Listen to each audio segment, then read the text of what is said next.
Segundo Timóteo 3,17 diz assim a palavra do Senhor: E isso para que o servo de Deus esteja completamente preparado e pronto para fazer todo tipo de boas ações. Na versão clássica da Bíblia, diz assim: para que o servo de Deus seja perfeito e perfeitamente habilitado. Eu quero orar com você neste momento em nome de Jesus. Senhor, nós te damos graças. É muito bom estar na casa do Senhor, na tua presença. Senhor, é bom poder ouvir os nossos irmãos cantando, celebrando em tua honra. E é bom, Senhor, render graças ao teu nome. Eu peço neste momento a ajuda do teu Espírito Santo acerca da palavra que o Senhor tem colocado no meu coração para ministrar nesta noite a tua igreja. E que debaixo da tua graça o Senhor possa usar a minha vida. E eu possa, Senhor, ministrar a cada um de nossos irmãos que estão aqui presentes, aqueles que estão acompanhando a reunião virtualmente, no nome de Jesus Cristo. Amém. Podemos assentar.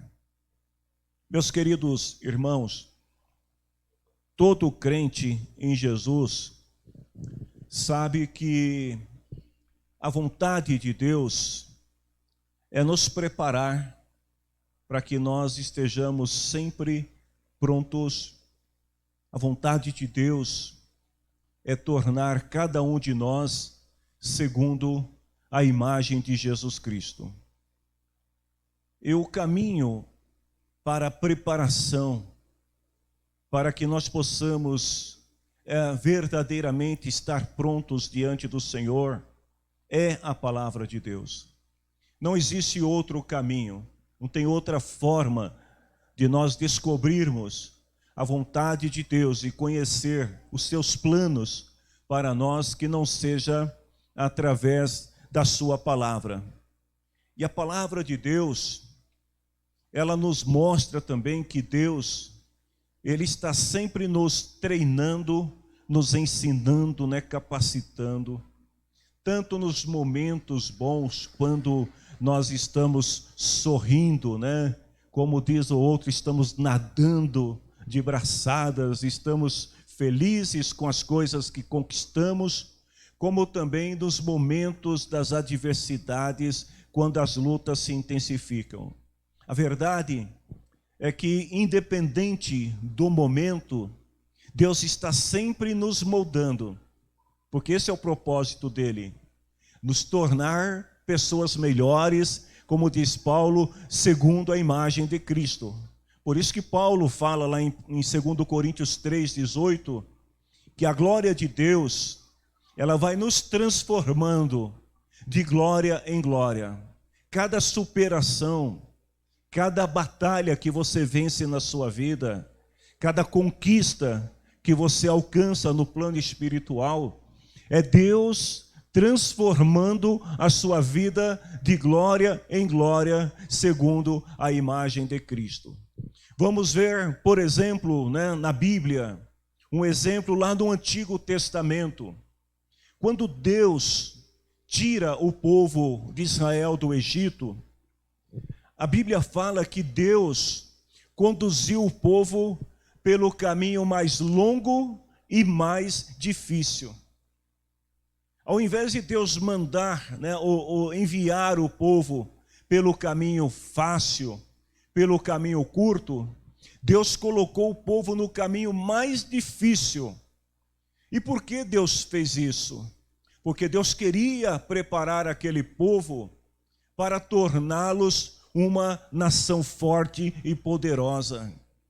E o tempo de preparação para que a nação estivesse pronta para conquistar a terra da promessa foram de 40 anos peregrinando no deserto. Esse é o tempo que durou o caminho por onde Deus guiou o povo. Lá em Êxodo, capítulo 13, versículo 17 e 18, diz assim: que quando o rei do Egito deixou que o povo israelita saísse do Egito, Deus não os levou pelo caminho que vai pelo país dos filisteus, embora fosse o caminho mais curto. Geralmente, a gente quer ir pelo caminho mais curto. Se nós sabemos que à nossa frente existe uma oportunidade de bênção, por que ficar dando voltas? Mas olha o que a Bíblia diz, que Deus levou o povo pelo caminho mais curto. Deus pensou assim. Aí é Deus, né? O Pai lá conversando com o Filho, com o Espírito Santo, na sua glória. Deus diz assim: não quero que os israelitas mudem de ideia e voltem para o Egito quando virem que terão de guerrear. E aí a palavra diz que Deus fez com que o povo ficasse dando volta no caminho do deserto, na direção do Mar Vermelho. Os israelitas saíram do Egito armados para guerrear. É interessante, porque o texto diz que o povo saiu armado. O povo saiu achando que já estavam prontos para a guerra. Então, quando o faraó libera o povo para sair do Egito, eles pegam as suas armas e cada um achando que era mais valente do que o outro. Mas Deus conhecia o povo. E Deus sabia, porque olha o que ele diz aqui, que o povo não estava pronto.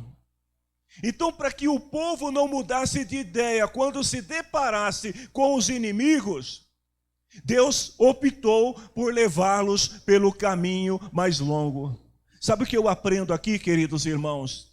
Que às vezes Deus, Ele usa de uma metodologia um pouco complicada no nosso ponto de vista, porque às vezes Deus nos leva por caminhos mais difíceis ou mais longos, porque Deus conhece a capacidade de cada um. Durante 40 anos, a geração de Israel foi preparada, eles aprenderam a usar as armas corretamente, eles aprenderam estratégias de guerra, e a geração pôde se preparar, e quando chegou o momento, eles estavam prontos para conquistar a terra prometida. Então, se Deus tem uma promessa na tua vida, se Deus tem feito promessas de bênção sobre você, sobre a tua família, e você acha que está demorando porque o caminho está longo, não desista. Porque Deus está te preparando para que quando chegar o momento, você possa estar pronta, você possa estar pronto para conquistar aquilo que Deus te prometeu. Então vejam bem, Deus nos ensina algumas maneiras de como Ele faz, como que Ele trabalha na nossa vida, para que nós estejamos nesta condição que Paulo fala, preparados e prontos. Se você ler o versículo anterior, Paulo está falando da palavra de Deus. Ele está dizendo, toda a escritura é divinamente inspirada por Deus. Então ele está falando exatamente disso. A maneira como Deus ensina e também aquilo que Deus exige de cada um de nós, para que nós possamos estar prontos e preparados para cumprir os seus propósitos. Vamos ver algumas dessas lições. Primeiro, Deus nos ensina a ser perseverantes. Lá em Daniel capítulo 1, versículo 8, 9 e 21. A Bíblia diz assim que Daniel, ele resolveu que não iria ficar impuro. É interessante que Daniel, um jovem temente a Deus, que conhecia a palavra do Senhor, quando é levado prisioneiro para a Babilônia, ele tem uma atitude de coragem. Então ele toma uma decisão. A Bíblia diz assim, Daniel decidiu não ficar impuro. E diante desta posição que ele tomou, no versículo 9 diz assim, que Deus fez com que Aspenaz fosse bondoso com Daniel. Então primeiro Daniel toma uma decisão. Ele persevera naquilo que ele aprendeu. Ele persevera no ensinamento de seus pais, dos profetas. Ele sabe quem é Deus, o Deus que ele serve. E mesmo estando num ambiente desfavorável, ele persevera e ele toma esta decisão espontaneamente de perseverar. E o resultado é que Deus faz. Então, queridos, quando nós perseveramos naquilo que nós aprendemos da parte de Deus, Deus move, Deus age, Deus faz as coisas acontecerem de maneira que venha te favorecer para que você continue perseverando. E a Bíblia diz assim que no versículo 21, que Daniel ficou no palácio real até o ano em que o rei Ciro começou a governar a Babilônia. Ou seja, Daniel ficou mais ou menos 50 anos ou um pouquinho mais no palácio. E durante todo esse período que ele permanece no palácio, Daniel perseverou em sua fé e dedicação ao seu Deus. Tanto que a Bíblia diz lá em Daniel capítulo 6, que Daniel ele foi condenado por estar orando ao seu Deus. Mas ele perseverou, e o resultado da perseverança de Daniel, quando acusaram ele de estar orando ao seu Deus, é que o Senhor o livrou da cova dos leões, e não somente isto, através do testemunho de Daniel, o nome do Senhor foi glorificado e reconhecido pelo rei e pelo povo. Então, queridos, a perseverança é um princípio bíblico que o crente não pode ignorar. Nós não podemos deixar de ser perseverantes nas coisas de Deus. Eu diria que a vida cristã, ela pode ser comparada com uma maratona, né? Uma corrida, que só termina no dia que o Senhor te chama.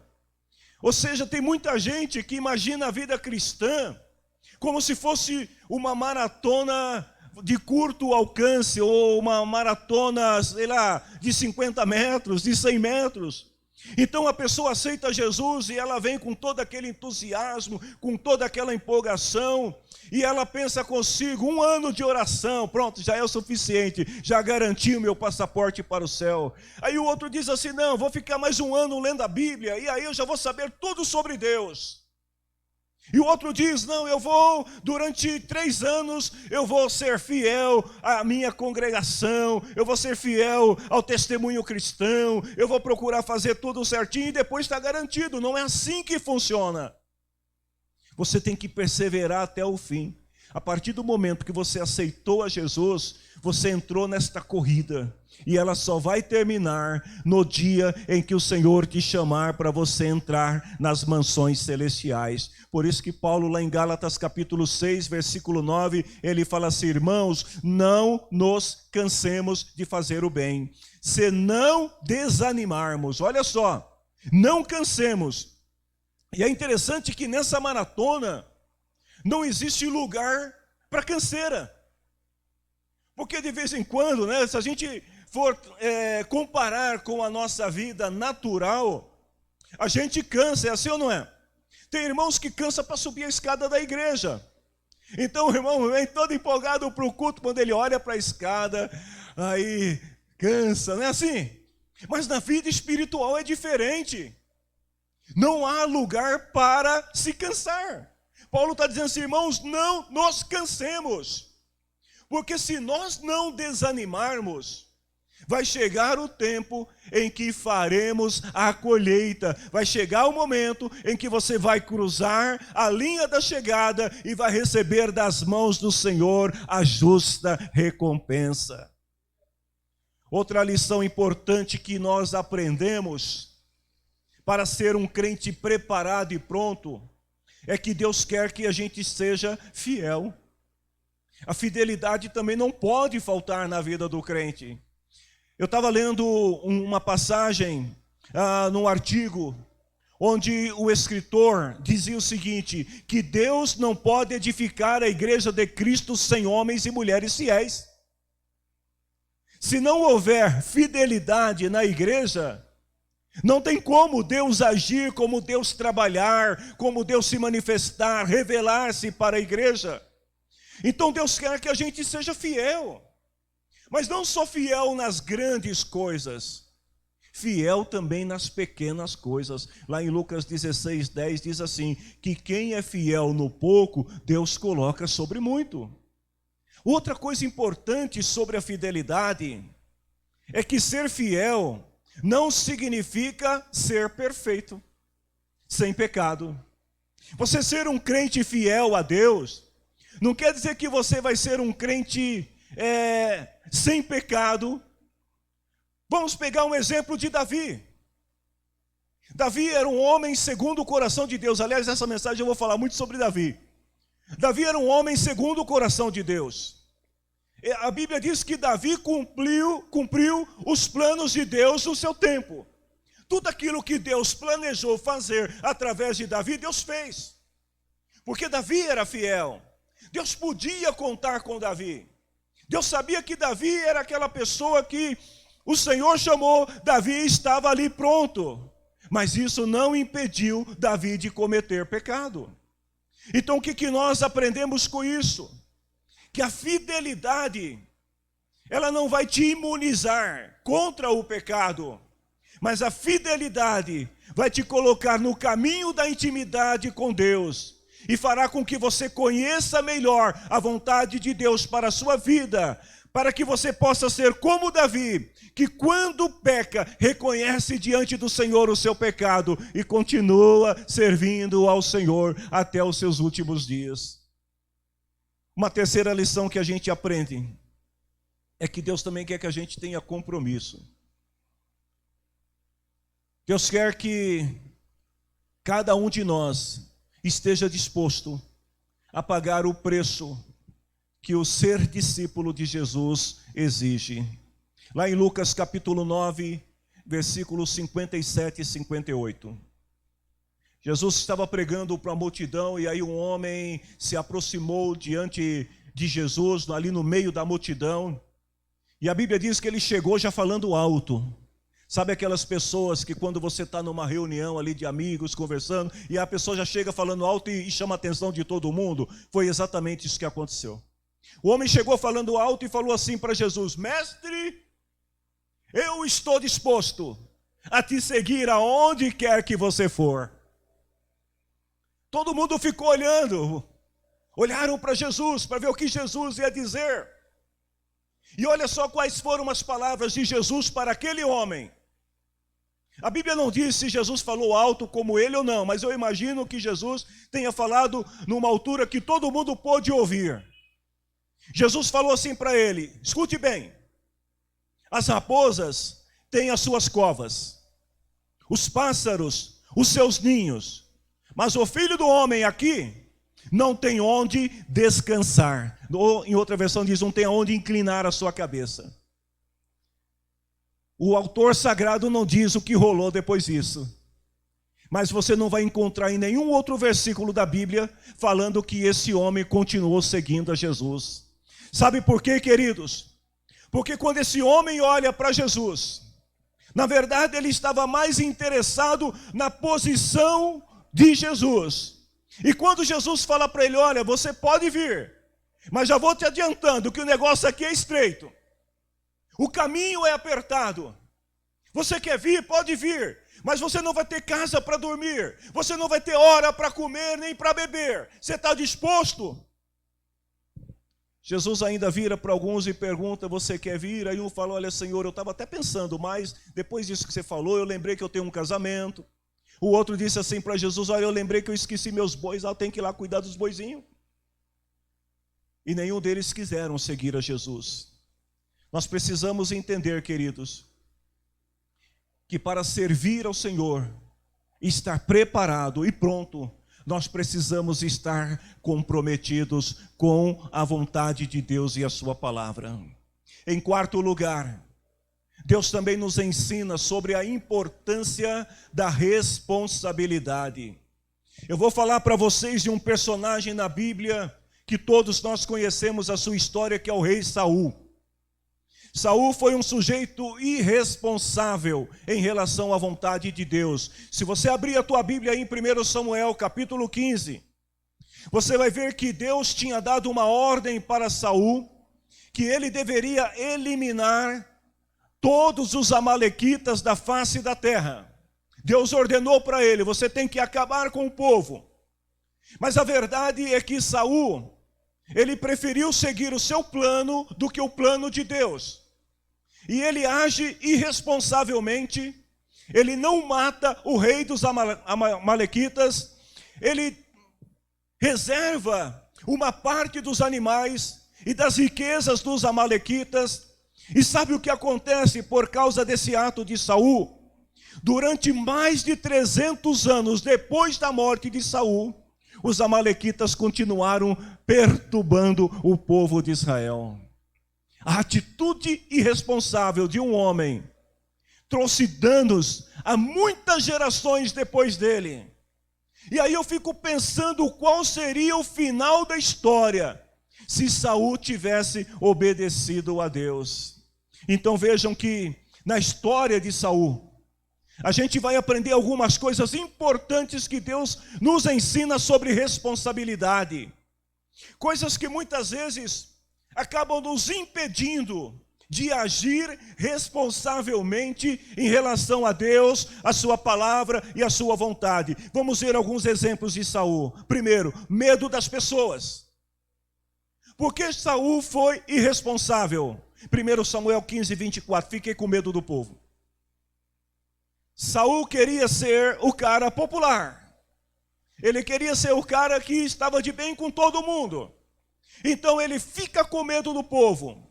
Segundo, silenciar a voz de Deus para ouvir as pessoas. Qual era a ordem de Deus? Acaba com tudo. Mas olha o que Saul diz: fiz o que eles queriam.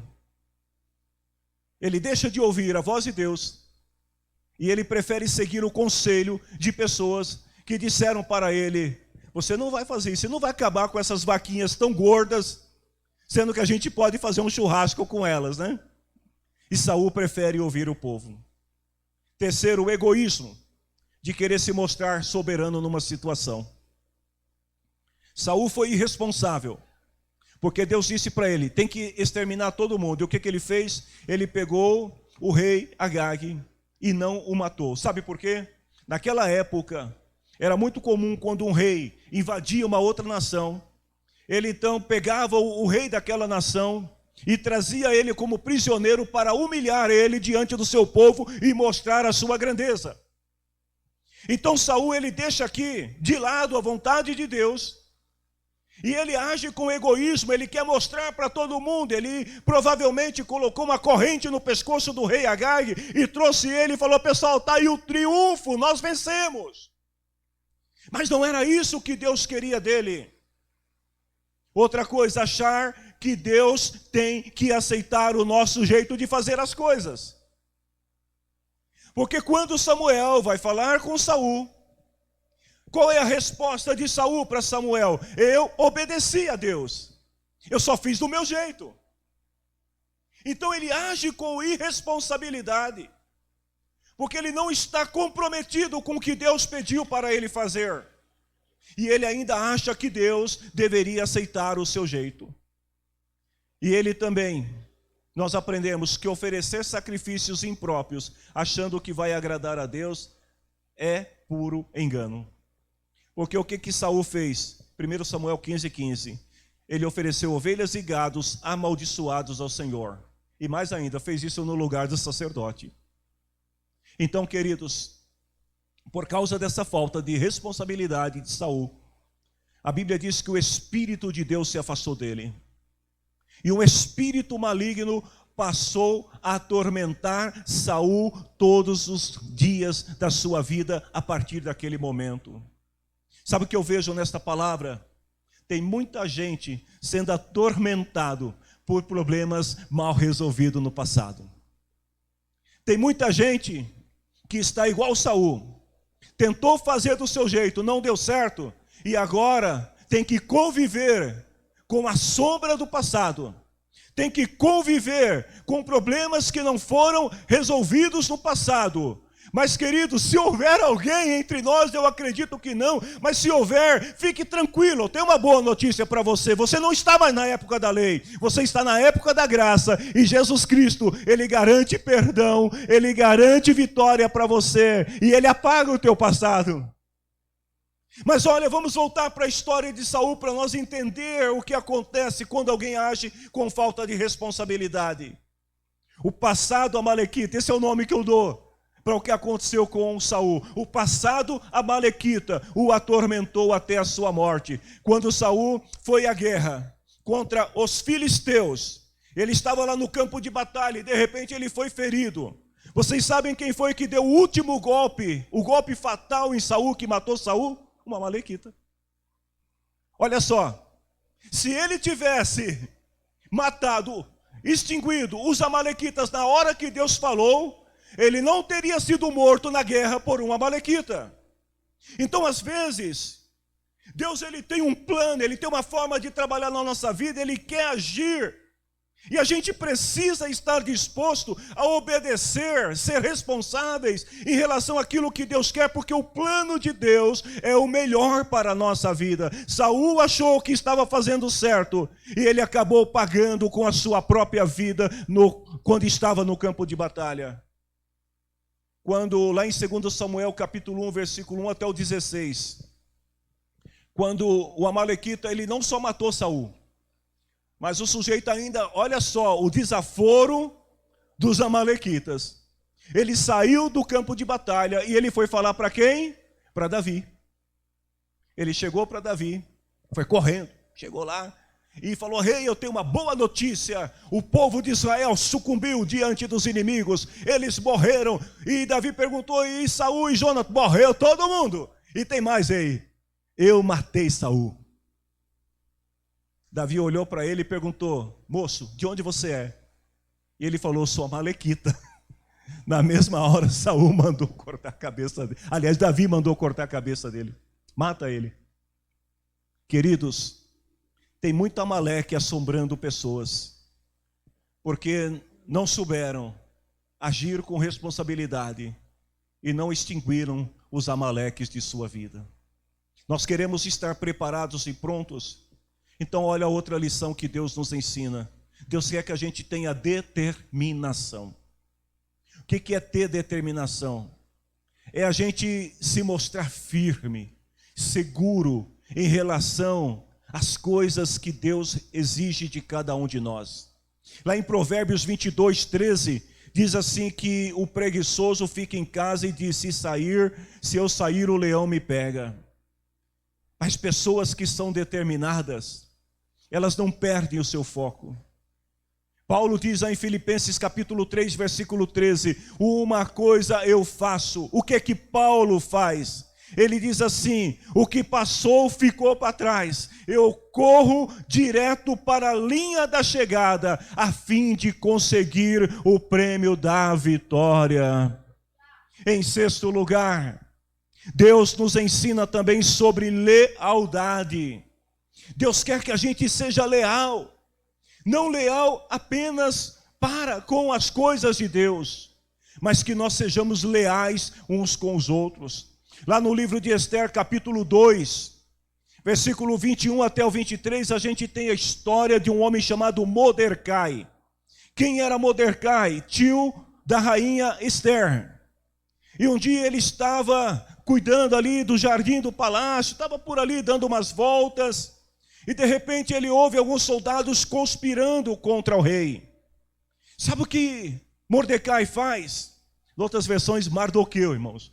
Mordecai, ele sai dali e ele vai direto no palácio. Ele não tem acesso ao rei, mas ele fala com a rainha Esther o que está acontecendo.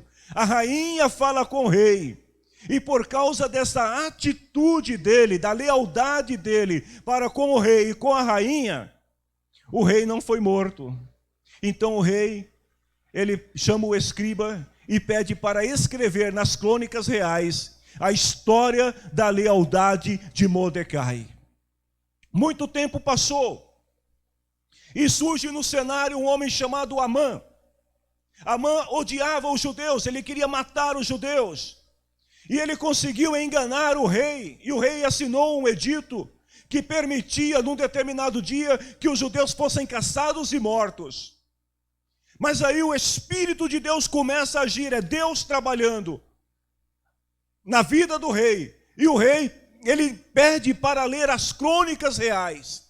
E quando ele começa a ler, ele se depara com a história de Mordecai, o homem que tinha sido leal. O rei não apenas recompensa Mordecai, mas ele permite que ele e os judeus pudessem se defender dos inimigos, e por isso o povo não foi extinto.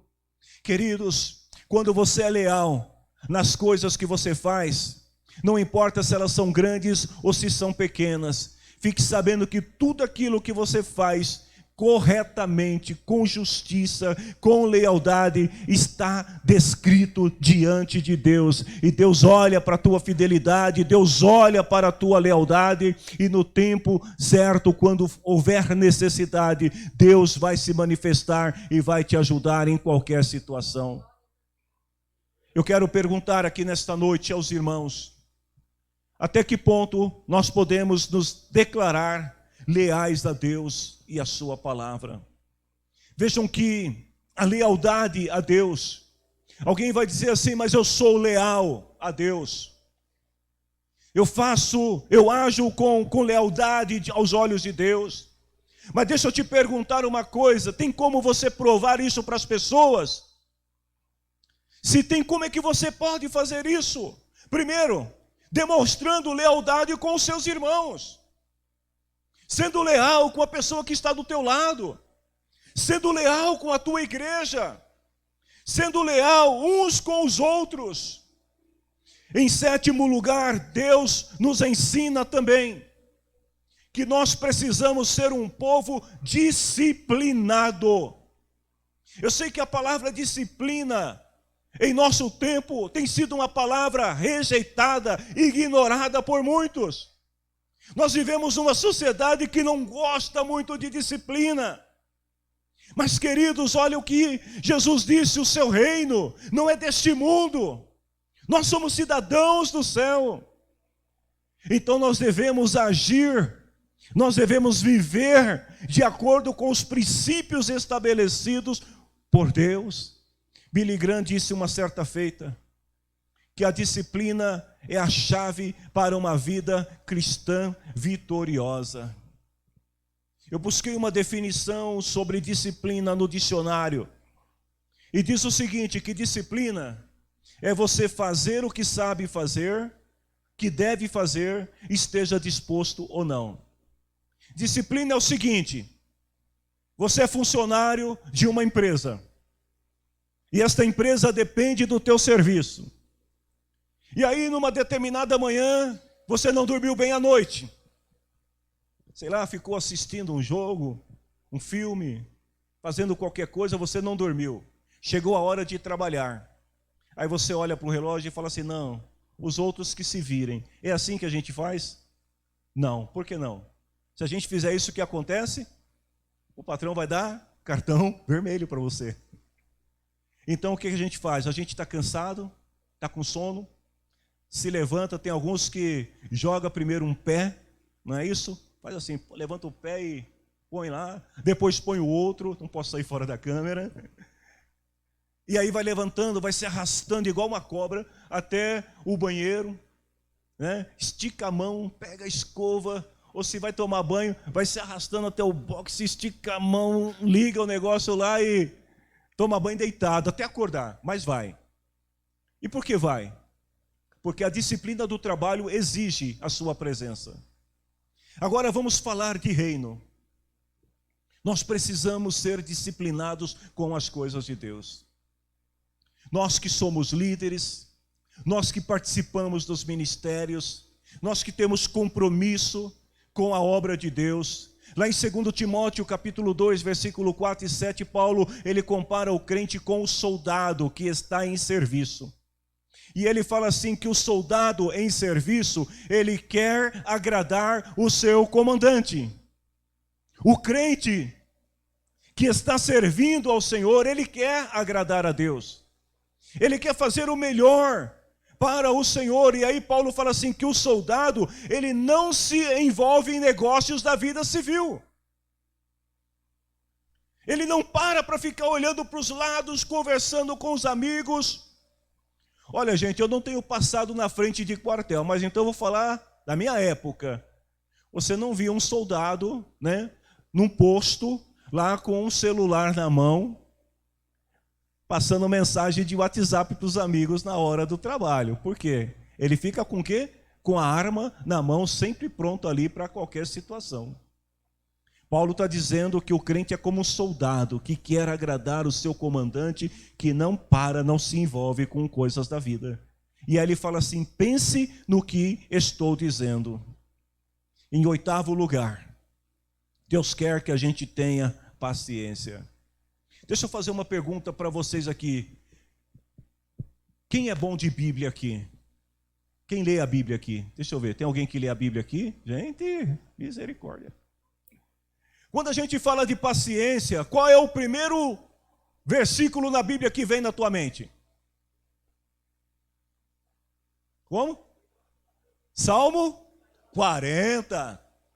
Quando a gente fala de paciência, a primeira coisa que vem é o Salmo 40. Esperei com paciência no Senhor. Salmo de Davi. Paciência é uma coisa, é uma virtude que poucas pessoas têm. Porque a gente está numa sociedade imediatista, que tudo tem que ser resolvido para ontem. Mas veja o que a Bíblia ensina em matéria de ter paciência. Vamos ver alguns exemplos bíblicos. Abraão. O que foi que Deus disse para Abraão quando ele o chamou de Ur para ir a uma terra que Deus tinha prometido? Que Deus lhe daria descendentes. E que os seus descendentes formariam uma grande nação. Foi isso ou não foi? Mas o que acontece no decorrer da história? É que Abraão e Sara se precipitam. E eles decidem ter um filho fora do matrimônio com a serva egípcia chamada Agar. Qual foi o resultado disso? Da impaciência de Sara e de Abraão. É que até hoje os filhos de Ismael estão brigando com os filhos de Isaque. Vamos pegar outro exemplo, Jacó e Esaú. Se você ler lá em Gênesis capítulo 25, versículo 23, Deus diz o seguinte, que o filho menor de Isaque, ele comandaria o maior, e o maior serviria o menor. Quem disse isso? Deus. Mas o que acontece? Rebeca e Jacó resolvem trapacear o velho Isaque, resolvem enganar Esaú, para adquirir o direito de primogenitura. O que foi que Deus tinha dito? Que Jacó, o menor, seria o maior. Mas eles não sabem esperar. E decidem então ajudar, dar uma forcinha ali para os planos de Deus. E o que vai acontecer é que Jacó tem que fugir. Porque Esaú quer matar Jacó. E aí eu fico imaginando, se Rebeca tivesse deixado Deus conduzir da maneira como ele queria fazer, será que Jacó precisaria ficar mais de 20 anos peregrinando longe da casa de seu irmão, com medo de ser morto? Ou seja, tem situação que acontece na vida das pessoas, que elas ficam anos sofrendo. Por quê? Porque se precipitaram e quiseram adiantar o tempo de Deus. E aí o resultado disso é que ao invés de adiantar, eles atrasaram o tempo. Porque aquilo que poderia ter acontecido antes só aconteceu depois de mais de 20 anos, quando Jacó volta e se reconcilia com seu irmão. Outro exemplo de paciência, Davi. Salmo 40, Salmo de Davi, esperei com paciência no Senhor. Deus tinha pedido para Samuel ungir Davi como rei. Então Davi sabia que um dia ele ia ser rei. A Bíblia diz em 1 Samuel 27:1 que Saul queria matar Davi. O que Davi fez? Davi fugiu de Saul. E mais adiante houve uma situação onde Davi teve Saul na sua mão.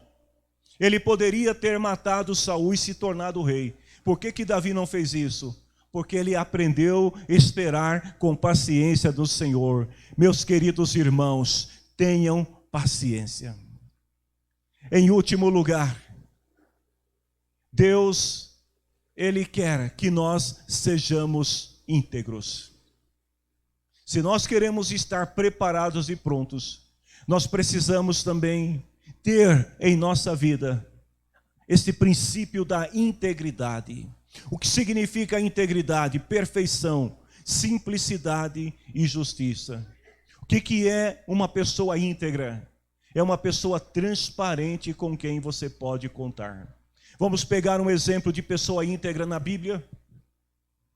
Davi. Davi é um exemplo de pessoa íntegra. Aí você vai falar, mas como? Davi não era certinho? Davi não era perfeito? Como que Davi pode ser um exemplo de pessoa íntegra? Está na Bíblia, o próprio Deus. Ele dá testemunho de Davi. Mas de alguém que aos olhos humanos não era perfeito, mas por que Davi é considerado uma pessoa íntegra aos olhos de Deus? Muito simples, porque Davi reconhece a sua condição de pecador e aceita a disciplina de Deus quando ele errou. O que nós aprendemos com isso? Que integridade, irmãos, diante de Deus, tem a ver com concordar com Deus acerca do seu pecado. Ou seja, se Deus diz que você é pecador, não tem que questionar com Deus, mas Deus, não é bem assim, olha, vamos conversar, não. A pessoa íntegra, ela reconhece, ela é honesta diante de Deus. E nós que somos crentes em Jesus, irmãos, nós temos muitos motivos, mas eu vou dar apenas um para vocês, para que nós sejamos íntegros aos olhos de Deus. Devemos ser honestos, porque se você pecar, escute bem o que eu vou te dizer, se você pecar, não precisa esconder de Deus, seja transparente com Deus, porque lá em 1 João 1,9 diz assim, que se você confessar o pecado, Ele vai cumprir a sua promessa e vai te perdoar de todos os pecados. Então eu pergunto para vocês, vale a pena ser íntegro ou não vale? Por que fingir se nós podemos ser transparentes diante de Deus, uma vez que Ele nos perdoa de todo o pecado? Davi, em vários salmos, se você quiser, eu vou te dar uma lista aqui de salmos de Davi, onde você pode ver Davi não escondendo o seu pecado, ou melhor, confessando o seu pecado diante de Deus. Aliás, eu não vou te dar a lista não, só tem 150 salmos, leia os 150 salmos da Bíblia. Primeiro que nem todos são de Davi, mas aí você lê todos para descobrir quais são de Davi, você vai ver que Davi era uma pessoa que o tempo todo ele estava abrindo o seu coração diante de Deus, sendo transparente diante de Deus, e por isso ele agradou ao Senhor.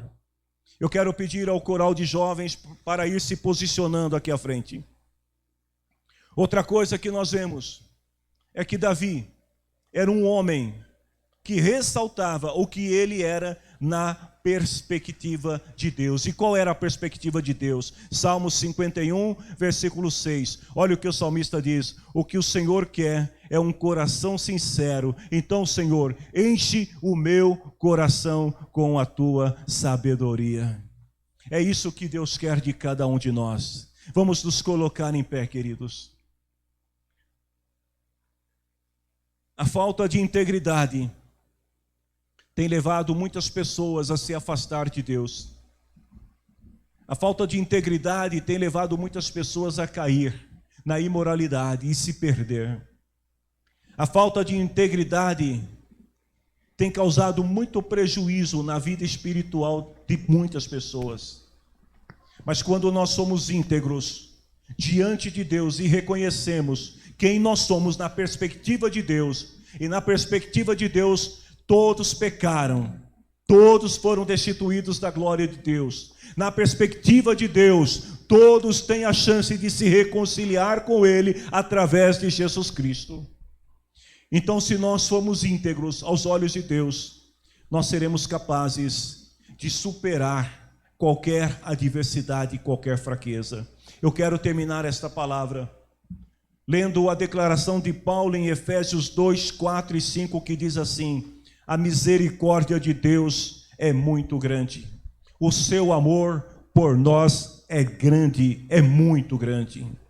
Quando estávamos espiritualmente mortos, por causa da nossa desobediência, Ele nos trouxe para a vida que temos em Cristo Jesus. Que o Senhor nos abençoe e que nós possamos, cada um de nós, os que estão em casa assistindo, nós possamos espiritualmente estarmos sempre preparados e prontos para servir o Senhor. Amém? Podemos orar? Eu peço a você que feche teus olhos neste momento. E se a palavra do Senhor falou ao teu coração, e você sente neste momento que está te faltando alguma destas qualidades ou características que eu apresentei nesta mensagem, este é o momento de você orar ao Senhor e de se apresentar diante dEle e pedir ao Senhor, como o salmista pediu aqui. Ele diz que Deus se agrada de um coração sincero, porque Deus conhece você.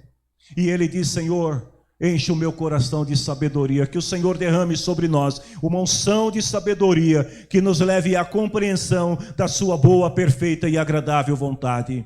Em nome de Jesus Cristo. Espírito Santo de Deus, sonda os nossos corações nesta hora. Vê, Senhor, o caminho que cada um de nós estamos trilhando.